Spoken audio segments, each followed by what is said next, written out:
Hi everyone, welcome back to Ukulele Next Steps with me, Matt Stead. In today's video, I'm going to teach you another chord melody, this time in the key of F. Now, if you haven't already watched the video on chord melody from the intermediate course, it's videos 1 and 2 from that course, link in the description, it might be worth going and having a look, because today I want to take things on only a tiny bit further. In fact, the actual chord melody itself is incredibly simple. But what we're going to do is we're going to use this simple chord melody to look at a couple of things. First of all, we're going to look at a specific note that comes up in the key of F that we need to consider. I'm going to show you how you can take your chords in a chord melody and make sure they keep the character of the chord, such as a seventh or a major chord. And then we're also going to concentrate a little bit on right hand technique as well, and how best to really tease out those melody notes so that it sounds really beautiful. Let's take a look. Now, before we get into the chord melody itself, let's just take a quick peek at the F major scale, because this song is in the key of F. Now, the F major scale is just like the C major scale you learned. It still has that do, re, mi sound. In fact, it shares all of the same notes. Look, C, D, E, F, G, A. The only difference is in this key, or in this scale if you prefer, the B note is a B flat. So let's take a look at it on the ukulele fretboard. Now, this diagram, or a very similar one, is at the bottom of your printable PDF sheets that you can print out for today's video. If you go to description, there's a little arrow underneath the video, click on the description and there's a link in which you can print this off. But you can use the screen as well if you prefer. So we're just looking at the black notes to start with. The F, because it's the tonic, that just means it's the note that the scale is named after. I've put in a box so you can see. And we're going to go all the way through an octave from this F here to an F which is a whole octave higher. It will sound like this. Okay,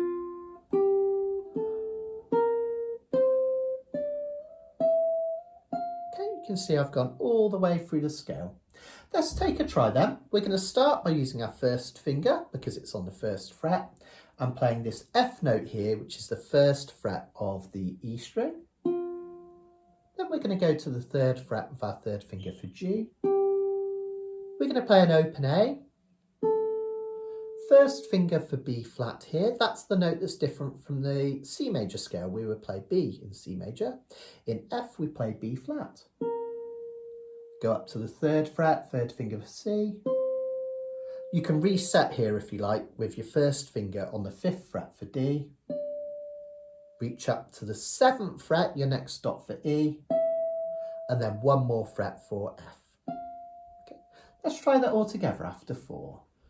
2, 3, 4. F, G, A, B flat, C, D at the fifth, E, and then one more for F. Okay.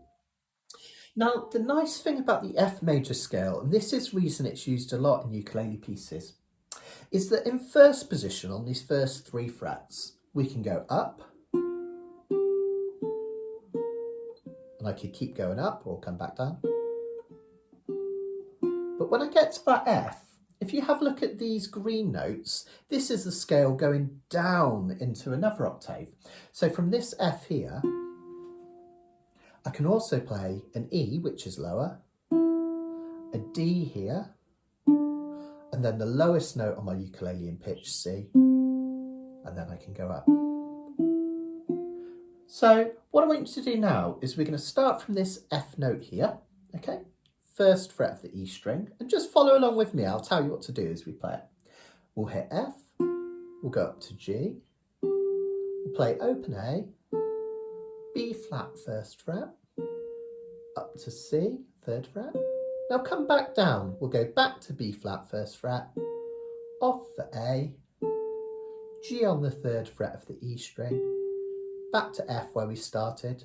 Now we'll keep going down now. Let's play an open E, a D on the second fret of the C string, an open C, and we'll go back up to F, D, open E, and F. So notice we can go up, and back, we can also go down to there. So in many ways, F is a more versatile key than C on the ukulele. So loads of songs feature this scale. Now, just for now, just make a mental note of that B flat note there. It's what differentiates it from the C major scale, as I said. But also there's a certain chord that we're going to use in this song where we need to make sure it features. We can't lose that B flat note. So just make a mental note of it, where it is. We'll come back to that in a little minute. So we're going to build this chord melody together, just like we did with Twinkle Twinkle Little Star in the intermediate course. So I'm going to show you how it's done so you can do this yourself. But before we make a chord melody, let's make sure we're familiar with the melody itself. The melody, remember, is the notes, not the chords. So that would be if you were singing this piece. There's a hole in my bucket, dear Liza, dear Liza. There's a hole in my bucket, dear Liza, a hole. Note, note, note, note, note, note, note. So we're just looking at the notes that make up this melody first. This is a well-known children's nursery rhyme. I think it's more familiar to English people than perhaps some of the rest of you from around the world, but it's a really simple melody, so you'll soon grasp it. So the melody notes are tabbed out here in red. If you've never looked at tablature before, I've got videos on that and I'll list them in the description. So this is presuming you know what those mean. Remember, the numbers tell you which fret to play and the lines tell you which string. So we're going to start just by looking at this melody.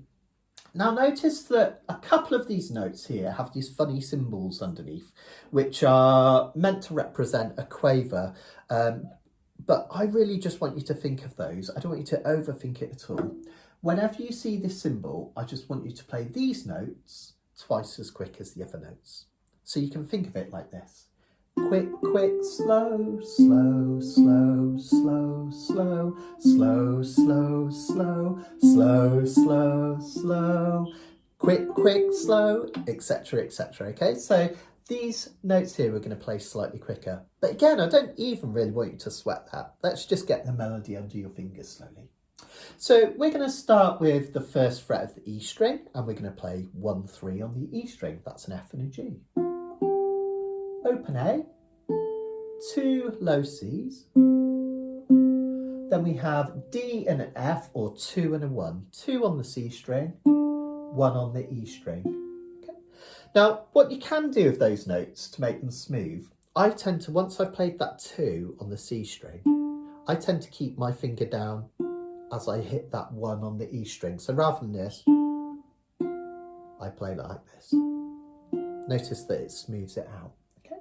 So if we try this line from the start, we're going to play 1, 3, open A, open C, 2, 1, off, and 2, 1 again, and off again, and 2, 1 again. Okay.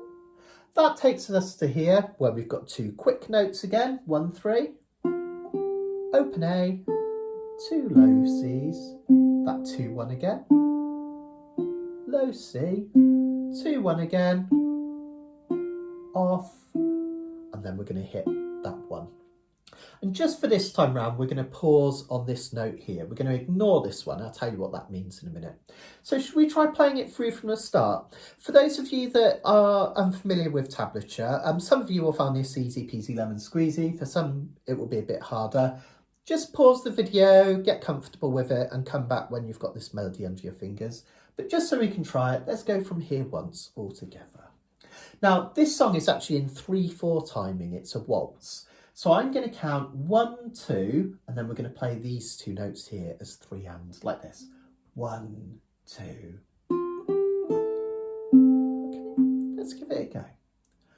1, 2.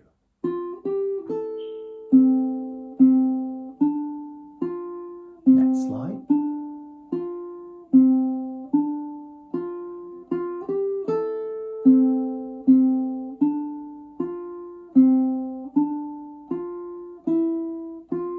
On this note. Okay, so that's the melody. There's a hole in my bucket, and we're going to just practice playing that through. Now, if you want to play a second verse, think of this as one verse. what we do is we hit this note here, which is a G, and we ignore this measure here with the 1, 3, the second time we come in here. So we go from this note here, the second time through, straight to this note here. And we know that because we have a repeat symbol here. And when we have a repeat symbol, we go back to the start or where there's one in the opposite direction. And this one's in the opposite direction. So we play the song all the way through, and then it's almost like we've hit a bouncy wall and we're going to go back to the next time there's one in the opposite direction. So let's try that. We're going to start with this note here, and then we're going to skip to this note here and play to the end again. Let's give it a go from here. Come in after 1, 2. 1, 2. Back to the start.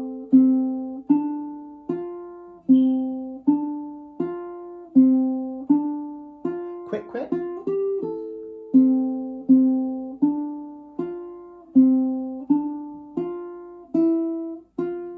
And the second time we finish here where it says fin. For some reason, I've gone all French and I've missed out an E. There should be an E there.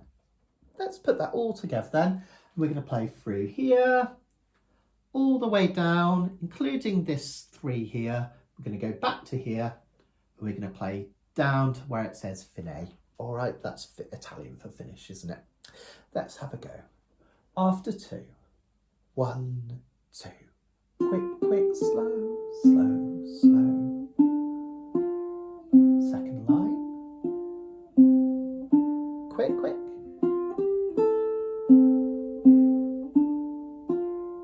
Bottom line. Then we hit the 3, go back to the start. Good.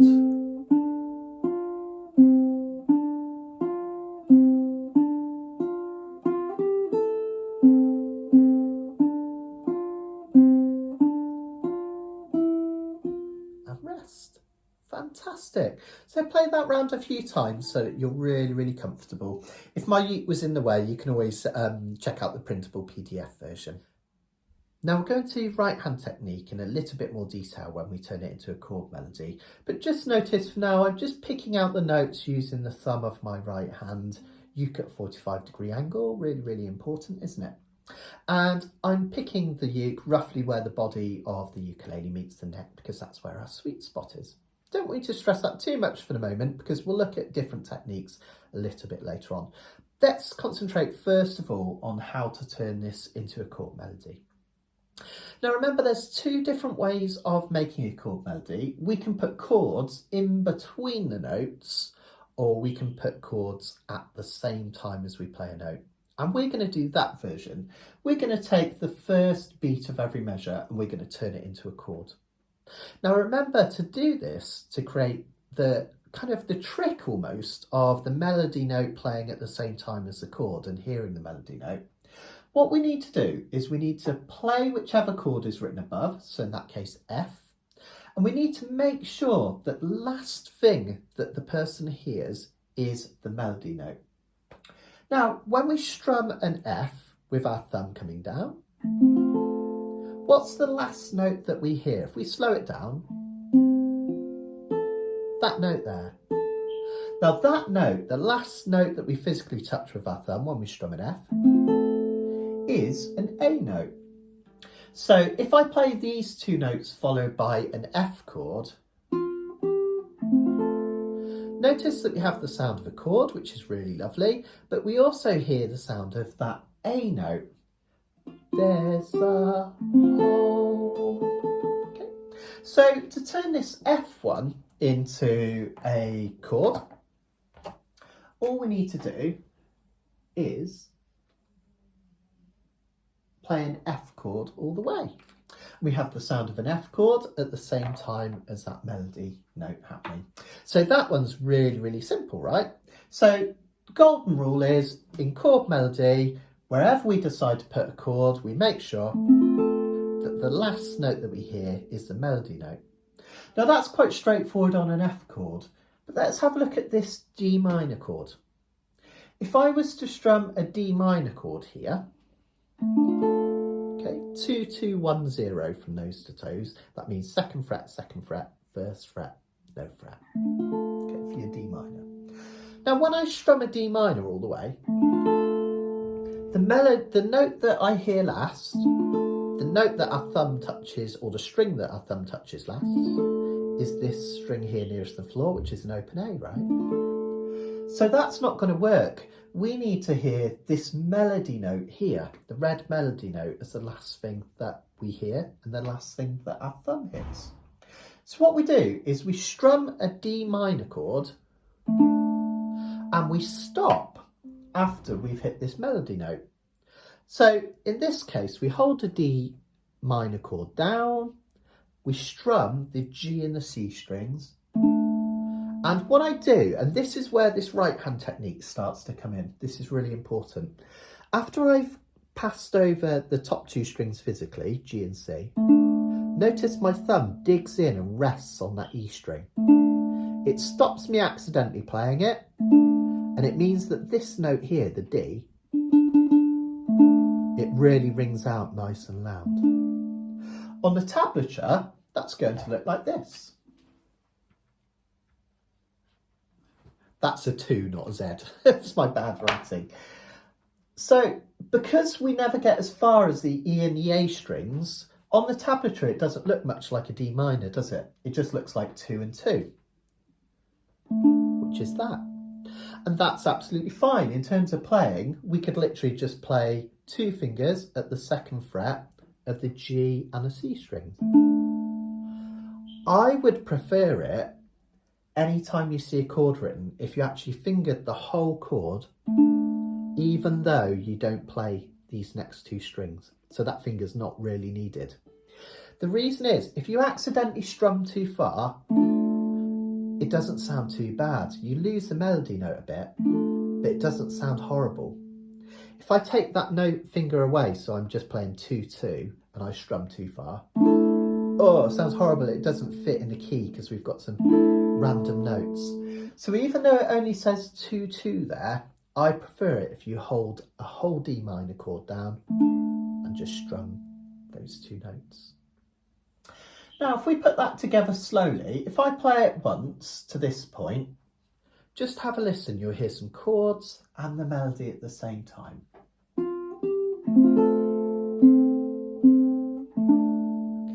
Hearing chord and melody. Even though there's not much of a chord, it's enough to suggest the feeling of a chord there and create a chord melody. Now this measure, there's no change in chord, right? There's nothing at the top. So we're still going to strum a D minor at the start of this measure because we're going to keep it the same. So in actual fact, this measure is exactly the same as this measure when we turn it into a chord melody. So if I go from the top really slowly, see if you can follow it along with me. We're not going to play this in time. I'm going to say it as we play it really slow, and then we'll play it in time afterwards. And I'm going to explain a couple of things as we play this as well, and then we'll put it all together afterwards. So follow me. First of all, we're going to play this 1 and 3 on the E string, okay? Then we're going to strum an F chord all the way. Then we've got these 2 open Cs. Notice when you strum an F chord, there's no finger on the C string. So keep that chord held down as you hit the 2nd string down the C string twice. Okay. Now, if I put that all together just from there, notice that smooths everything out. Rather than this, we've got, notice it smooths everything out. Then we have this D minor. We're going to finger a whole D minor, but our thumb is just going to stroke over the top 2 strings physically. Our finger's already in the right place for this F note here, this 1. Keep that D minor shape held down and come off it for this open C. And then we do the same thing here, D minor, but just the G and C strings. Hit the 1 and off that open C. Should we put together these first 4 measures then from here, nice and slow? Come in after 2. 1, 2.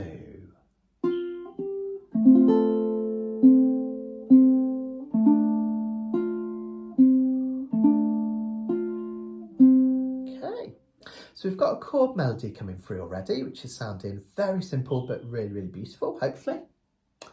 Now let's have a look at this next measure. This is where this B flat I told you to make a note of earlier comes into play. So if you remember back to the intermediate chord melody, again link in the description if you haven't already seen it, what we would do is we would play a chord and we would stop after the string that contains the melody note. If there's a note that isn't contained within that chord, a C7 is 0, 0, 0, 1, right, from head to tail. It doesn't feature this 2, this D note here. And remember the rule is in chord melody, if there's a melody note that isn't contained within the chord that you're about to play, you have to add it. So we would imagine that to play this little bit here, where we're playing a C7 chord at the same time as this 2, this D note, that we would take a C7 chord shape, we would add the 2 in, and we would stop after we hit the top 2 strings physically, the G and C strings, okay? Because that's where the melody note is, right, on the second string down. So we stop after it. So you would imagine that here I would write a 0, 2, because that's what it looks like, okay? Because we're just playing 0 and 2. But here's the problem. And this is why I really wanted to cover this video today. Even though it's a simple chord melody, this is what I really want you to take from it.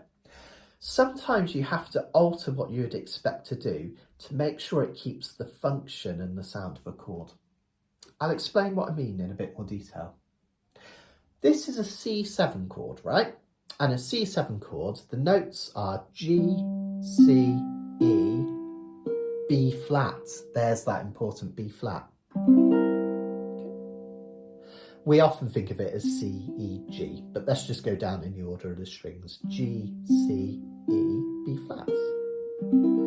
Now what makes that C7 a C7 and not a C major is that B flat note, because a C major, G, C, E, C, as opposed to G, E, C, B flat. And if I just play 0, 2 here, G and C, I kind of have the sound of a bit of a C7 chord, but it could also be a C chord, couldn't it? C chord, C7 chord. Because I don't get as far as the note that makes a difference, I don't know whether that should be a C or a C7 chord. My ears won't tell me. So we need to find a way to add a B flat to this chord here, C7 chord. This is what I really wanted to cover. So whenever you're playing in the key of F and you have a C7 chord and it doesn't get as far as that note because you're doing a chord melody, try and add a B flat on the G string. Now the B flat on your G string is the 3rd fret across, okay? Because we have G. I've got a low G, high G, it would still be exactly the same principle. Don't worry if yours sounds higher pitched than mine, an octave up, it's still the same thing. So we'd have a G, G sharp, can also be called A flat, A, B flat, can also be called A sharp. So that note there, 3rd fret of the G string, is another B flat. On my uke it's a whole octave lower than that B flat, but on yours it will sound the same if you've got a high G. Okay. So for this chord, what we're going to do is we're going to play 3 and 2. Okay, so rather than 0 and 2 that you'd expect, we're going to play 3 and 2, and we're going to rest our thumb on that E string. So we stroke the G and C strings and we rest. That's going to really differentiate it from this D minor that has the 2nd fret here, and it's going to give it the sound of a C7. Okay, so what we're going to do now is we're going to play the whole piece up to and including this chord here. It's not much of a chord, it's only 2 notes, but we can still call it a chord. Okay, let's give it a go very slowly from the top. After 2, 1, 2.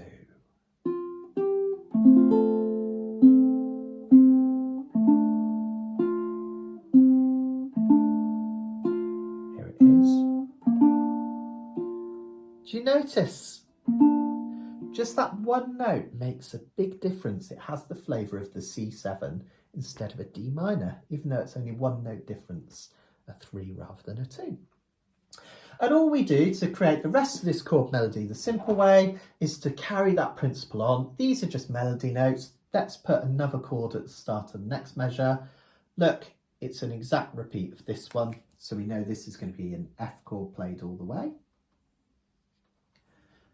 This one here is an exact repeat of this one, so we can do the same thing. We don't have another measure, but this one is the same as this one, isn't it? Apart from these last 2 notes at the end, this bit here is the same. So we're going to do the same thing. And then finally, to finish, we have an F chord. This one's interesting because we have an F chord again, like up here, but the melody note is this 1, which is an F note on the E string, the first fret of the E string. So we need to play an F chord, and we need to stop our thumb before we hit the A string. So the last thing we hear is this F note ringing out. Okay. So that would look like this, won't it? It'll look like an F chord, 2, 0, 1, with nothing on the A string. Okay, that's it. We've got our chord melody. Should we try putting the whole thing together really slowly? See if you can play this along for me. 1, 2. F all the way, top 2 of D minor, same again, 3, 2,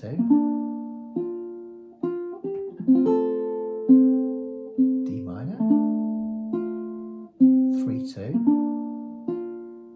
and F as far as an F. Isn't that really lovely? If we were going to go round again, we would play that G note there. And then we would skip to here and play through again. D minor, C7, that 3 and 2.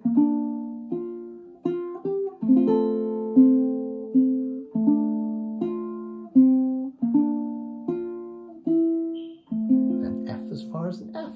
And because it's the final time round, we would stop on that F chord. That's lovely enough already, isn't it? A really lovely, simple but effective version of Dear Liza as a chord melody. Now, just quickly before we get on to right hand technique, notice that because we want this song to sound flowing and lush and elegant, I keep the chord held down at least whilst I play the second note. Sometimes as far as the third note, but at least as far as the second note. And I showed you that on this F, didn't I? So from the start, if we do 1, 3, I strum an F and I keep it in place as I hit those next 2 notes. And I try and do that all the way through. It's slightly different on this D minor because of the open note, you'll see. But I keep the D minor held down for as much as that measure as possible. I keep it and strum the top 2. And then that note there, I keep these fingers in place. Notice 2 things. Firstly, it's smooth. It doesn't sound like this. If I took them away, it sounds messy, doesn't it? Keeps it sounding kind of nice and elegant. But the other thing is that quite often after you've played this partial chord, the next note that you need will be part of that chord. And it is, isn't it? That note there, that F you need, is part of the D minor chord. And again, it keeps that nice kind of elegant sound of the measure. I do lift the chord away for this open note here, because by that point, the chord's decayed away anyway. Same thing on here. I take it away on this note. Here, I hold it down. For these 2 notes, because I can, I tend to just keep it where it is. Whoops, that was a bit buzzy. But can you see how those 2 notes I can play using my first finger that's already there and introduce my little finger, so I can keep this shape down the whole time. And it keeps it smooth again.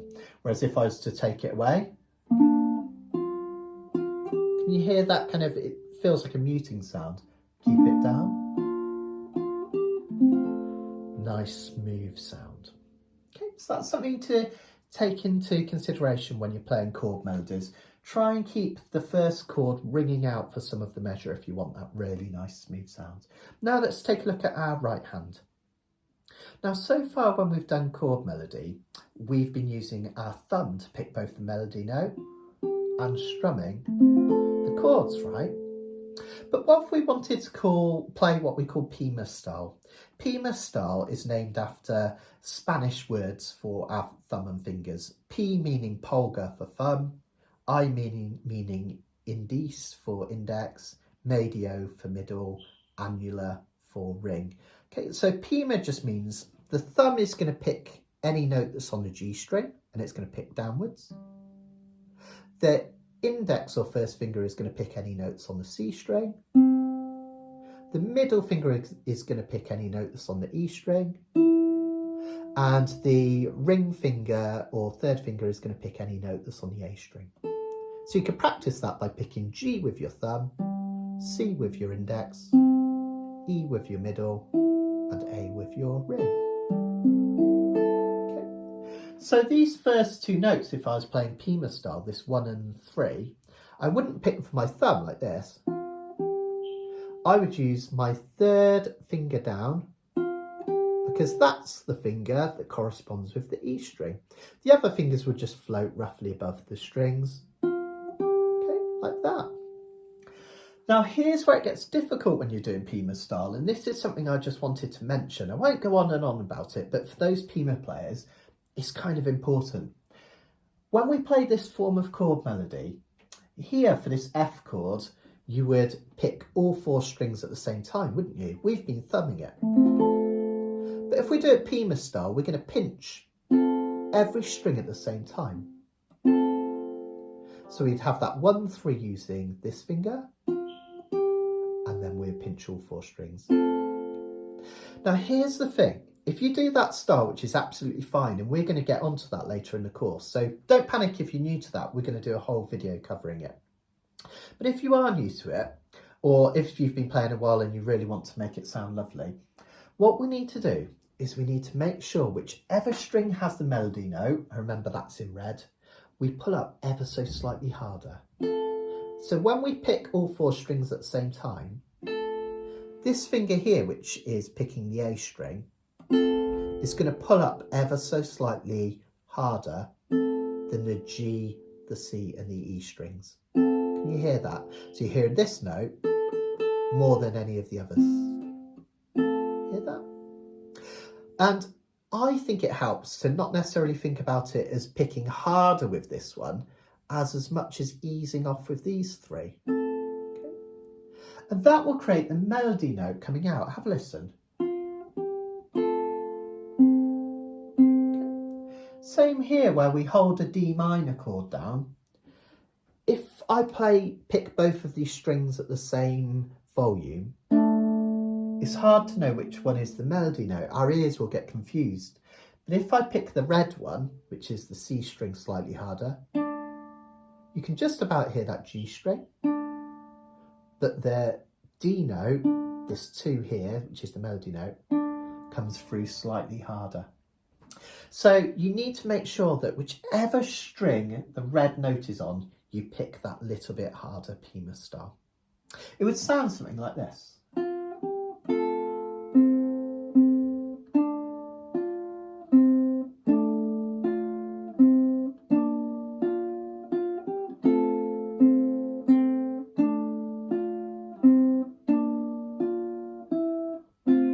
Notice that because I'm picking that melody note slightly louder, you hear it still coming out nice and clear.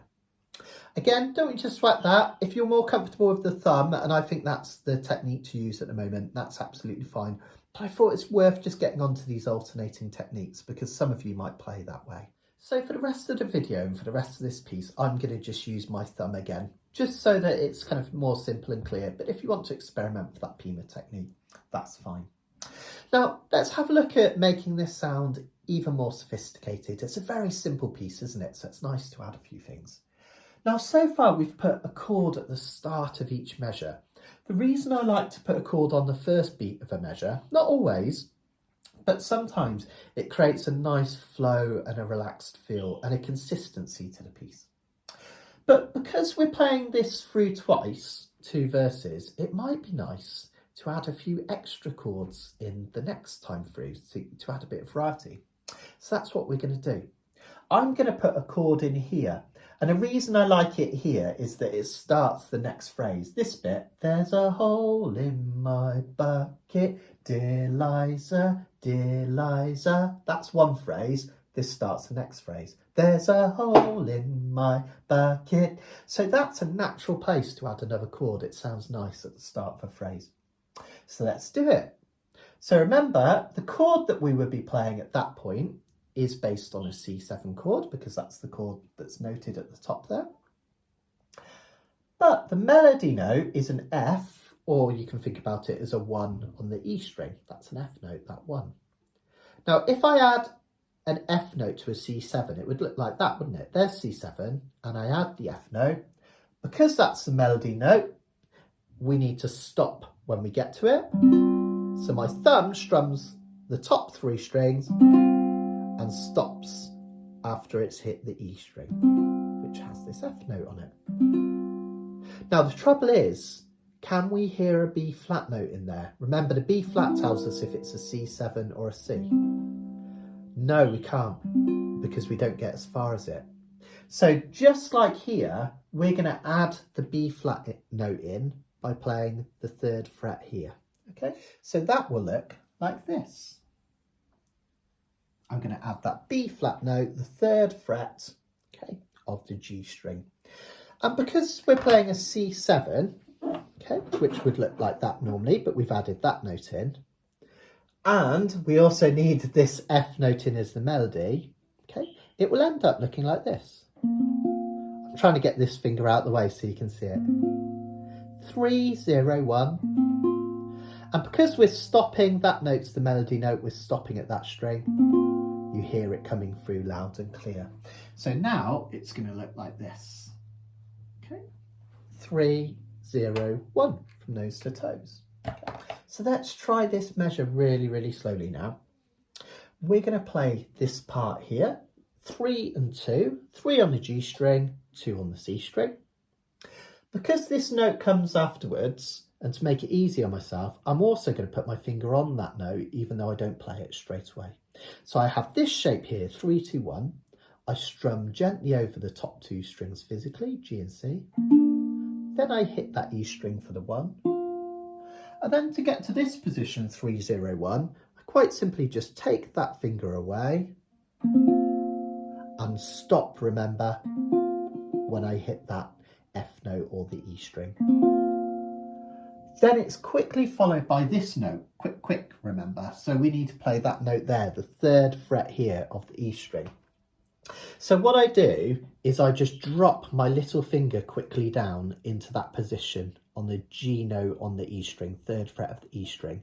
So from this 3, 0, 1, it will sound like this. Can you see how I'm just playing 3, 0, 1 and stopping? Dropping my little finger down, picking that E string. So this measure, if I play it in slow motion, will sound like this.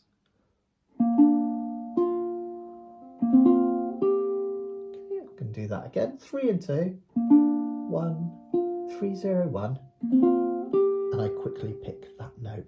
It's quite tricky, that one, but if you kind of practice it rounds, take your time, you'll soon pick it up. Again, if you leave that chord down as you hit that note, it'll give it a really nice smooth sound, and that's really, really important. I thought another nice place to play a chord just on the second run round, and notice I've done these in blue, so they're a different colour to the green and red chords, so you can see that we only play these on the second run through. Well, you could play them when you like, but I think it sounds nice to add a bit of variety. Another nice place to put a chord is here, just before we come to the last chord. It just creates a sense of kind of drama towards the end. This one, again, is following a very, very similar principle. It's a C7 chord, so again, it's all about that B flat note, right? You can see why playing in the key of F, we really need to consider that B flat note because it's part of a C7 chord. So we would be playing a C7 chord, which is that normally, isn't it? We would stop after we've hit the open E string, because that's where the melody note is, it's red. So we would play a C7 and strum to that open 0. Okay. But again, we've not got as far as that B flat, so we need to include it. So rather than 0, 0, 0, I'm going to put the B flat on the G string and I'm going to play 3, 0, 0. Which gives the sound of that C7 chord. So it's similar to what we're doing here, only the melody note is the 0 rather than the 1, the E rather than the F. We have that, okay? So now this measure, we have that 3 and 2 again. Remember, because I'm going to play it next, I put my finger on the 1 so that it's ready. So I strum top 2 strings, 1. Take everything off apart from that 3rd finger on the G string. And then I play an F as far as the F note. Okay, so from here it'll sound like this. Okay, and that's going to be our last play through. Now, as with all these things, if you're finding this chord's melody a little bit tricky, if you're kind of new to it, and it's helpful, what you can do is just take the time, print the printable PDF and work through this slowly at your own pace, at your own leisure for now. But when you're ready, we're going to have a go together. I'm going to play this through. You can just listen to it to see how it would sound if you like, or you can give it a go. What I'm going to do is I'm going to play it through twice as we did at the start. And the first time I play it, I'm going to feature all of the chords that have the green notes, okay, like we did before. Then when I play this note and the second verse, I'm going to include the chords that are in blue just to add a bit of variety. So the second verse will sound slightly different to the first verse, slightly more complex. I'm going to hold my uke down here so it doesn't get in the way of the chords up here for anyone following on the board. But remember, if you can, we want it up here, 45-degree angle. Okay. I'm going to count in 1, 2, 3, 1, 2 to give you a bit more time this time. And then we're going to hit these 2 notes and play through. Let's give it a go. 1, 2, 3, 1, 2.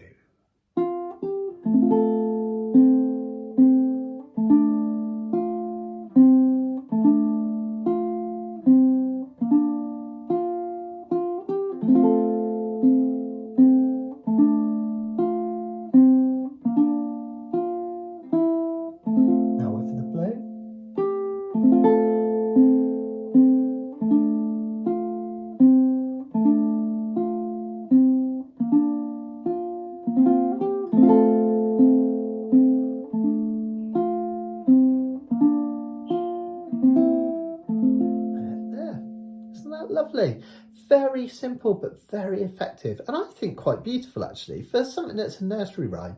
Just goes to show if you can get those techniques really clean and really kind of gentle and really tease out those melody notes, you can take something really simple and make it sound really beautiful, in my opinion. So this next bit comes with a little bit of a caveat. This is really for players that are a little bit more confident and feel ready to push themselves a little bit further. If you feel that you've learned enough in this video already, and hopefully you've learned a lot, that's absolutely fine. And maybe still watch this just because it will give you some ideas and inspiration for later on. But did you notice in the intro to the video, rather than just playing a straightforward start like this, I added a few extra notes, didn't I? Like almost like a little trill. And all I was doing was using this F major scale to add a few extra notes, a little bit of improvisation. Now, you might have watched some of your favourite players, I don't know, whether they be James Hill, Sarah Maisel and Craig G, whoever it be. And they're playing an arrangement and it kind of builds and gets more sophisticated each time round. And that's a really nice way to make an arrangement of a song. So it's not just the same thing each verse. And we've done that already a little bit, haven't we? By adding these extra chords in the second verse, which is a really lovely thing to do. But say you wanted to go for a third verse and kind of up the ante a little bit. Here's a neat little trick that you can use.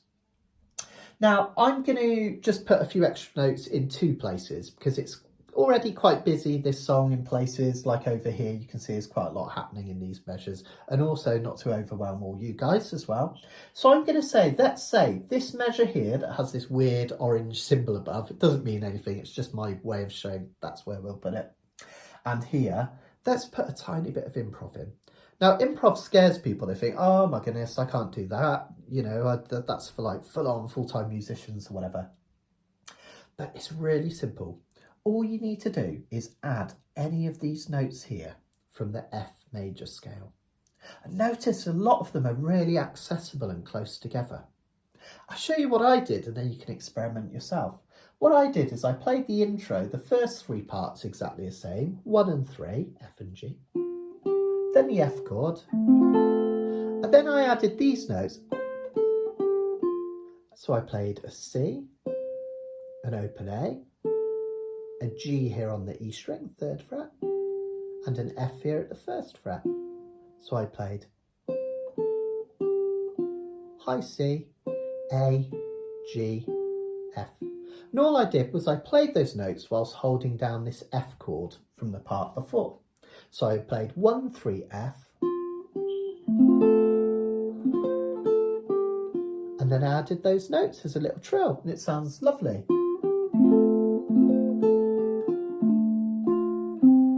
Etc, etc. So you can add any notes you like, it doesn't have to be those ones. Play 1, 3, F, and then maybe experiment, try adding G and D. So you could have, you can experiment and make it your own. But all you need to do is hold down that chord and just pick any of those notes nearby from the key of F. And this is what all those players are doing. When you're hearing kind of chords, it might be really fancy jazz chords, and then a flurry of notes afterwards, all they're doing is adding notes from a corresponding scale afterwards. And they're easy peasy, you know them because we did the F major scale at the start. So have an experiment with that and make it your own. Perhaps play it once through. You can even play once through just as a melody on its own, which is really pretty. And then start adding the green chords, and then start adding the blue chords, and then maybe even a 4th time start adding a little flourish here and there. And that will take your arrangements up a level, and you'll start to be able to make your own arrangements, which is really cool. Here's a little example of an arrangement that I've just done, just so you can get an idea of how this can sound. I'm going to start with just the melody, build up some of the chord melody, then add some of the flourishes. Don't copy this one exactly, make your own and make it really, really interesting. But here's one just for an example.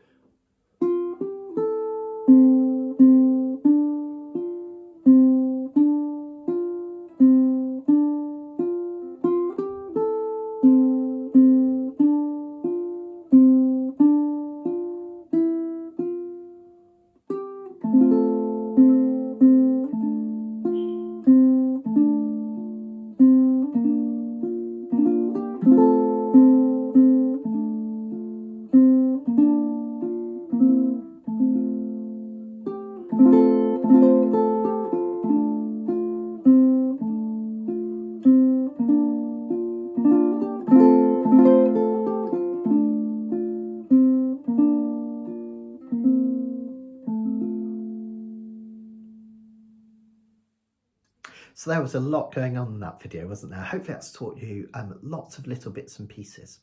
And I really mean this. Don't feel you have to be able to do all of this straight away. Some of you, you'll get that straight away. Some of you might have been playing a while and you can do some of this stuff already.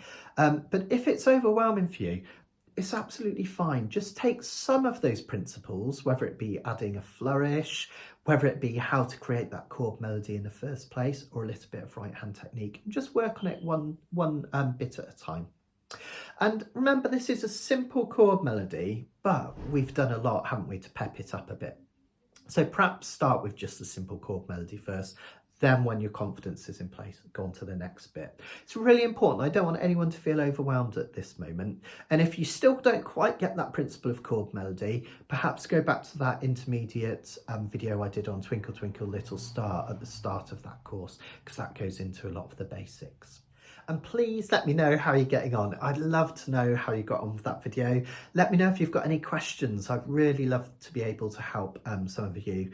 So if you want to get hold of me, just leave a comment after the video and I'll reply with as many tips and tricks as I can to help you. So I really want to lift everyone through this course and get you off that plateau and playing in a really, really beautiful way.